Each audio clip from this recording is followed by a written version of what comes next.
Vitajte! Dnes sa ponoríme do jedného fascinujúceho príbehu z oblasti genetiky. Bude to taká malá detektívka, v ktorej sa pokúsime vypátrať, ako vlastne vedci dokážu nájsť presné miesto, kde sa v DNA ukrýva konkrétny gén. Takže poďme rovno na vec. Stojíme pred záhadou, ktorá genetikou mátala celé 10 ročia.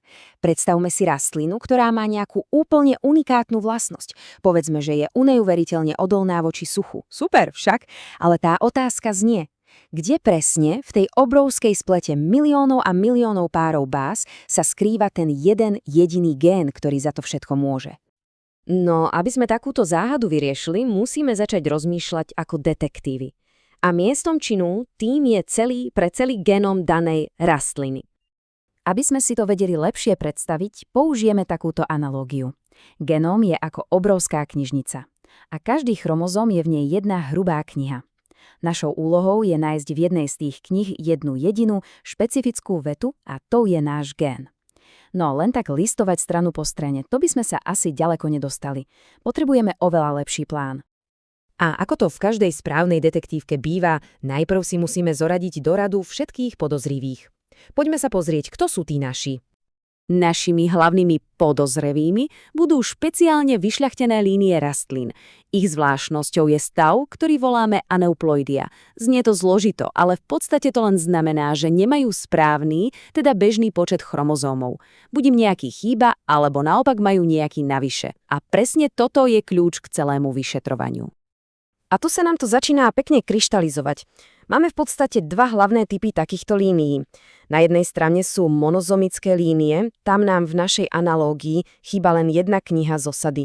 A na druhej strane sú tie nuly tetrazomické. Tam je to trochu zložitejšie, chýba celý pár, napríklad obe knihy číslo 7, ale ako kompenzáciu tam máme dve extra kópie desiatky. Pointa je, že ak si vytvoríme celú zbierku takýchto línií, kde každej chýba niečo iné, môžeme systematicky testovať, v ktorej z tých kníh sa naša hľadaná veta ukrýva. Jasné, že naša detektívna práca sa nezaobíde bez modernej techniky. Na analýzu dôkazov potrebujeme niečo naozaj rýchle a presné. A tou našou supertechnikou je prietoková cytometria. Je to v podstate taký extrémne rýchly a precízny triedič buniek. Vďaka nemu vieme nielen s istotou potvrdiť, že naši podozriví, teda naše rastlinné línie, majú skutočne ten nesprávny počet chromozómov, ale vieme ich aj pekne oddeliť pre ďalšie skúmanie. Funguje to tak, že prístroj triedi bunky podľa toho, koľko DNA obsahujú. Normálna bunka má štandardné množstvo, ktoré si označíme ako 2C. Ak má zrazu nejaká bunka viac alebo naopak menej DNA, je to pre nás jasný signál. Aha, toto je jeden z našich podozrivých s abnormálnym počtom chromozómov. Dobre, máme teda podozrivých, máme technológiu, teraz sme konečne pripravení prísť celej tej záhade na kĺub. Celý ten fígel spočíva v elegantnom procese eliminácie.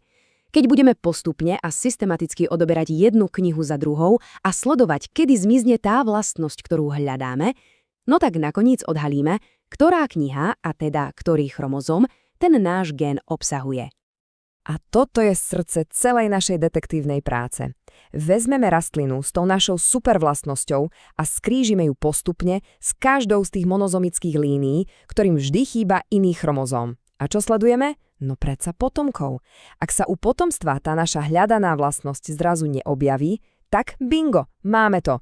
Gén musí ležať presne na tom chromozóme, ktorý v tej konkrétnej línii chýbal. Je to vlastne geniálne jednoduché, však čistá eliminácia, až kým nám v ruke neostane ten správny podozrivý. A toto nie je len teória. Toto je ten heuréka moment z reálneho sveta. Presne touto metódou sa podarilo napríklad pri pšenici nájsť gény zodpovedné za jej výšku. Práve vďaka objavu týchto génov sa mohli vyšľachtiť odrody s kratšími a pevnejšími steblami, čo dramaticky zvýšilo úrodu a prispelo k tzv. Zelenej revolúcii. Vyriešenie takejto genetickej hádanky samozrejme nie je len nejaké akademické cvičenie pre pár vedcov, má to obrovský a veľmi praktický dopad na poľnohospodárstvo a vlastne na celú vedu. Keď vieme, kde presne sa dôležité gény nachádzajú, šľachtitelia môžu pracovať oveľa cielenejšie a efektívnejšie. Už sa nemusia spoliehať len na náhodu. Môžu cielene krížiť rastliny tak, aby vznikali odolnejšie a produktívnejšie odrody. Či už ide o odolnosť voči chorobám, škodcom alebo napríklad voči suchu. Je to ako keby sme im dali detailnú genetickú mapu k pokladu. A tak sa naša dnešná detektívka končí. Ale príbeh odomykania tajomstiev, ktoré sú zapísané v DNA, ten sa rozhodne nekončí.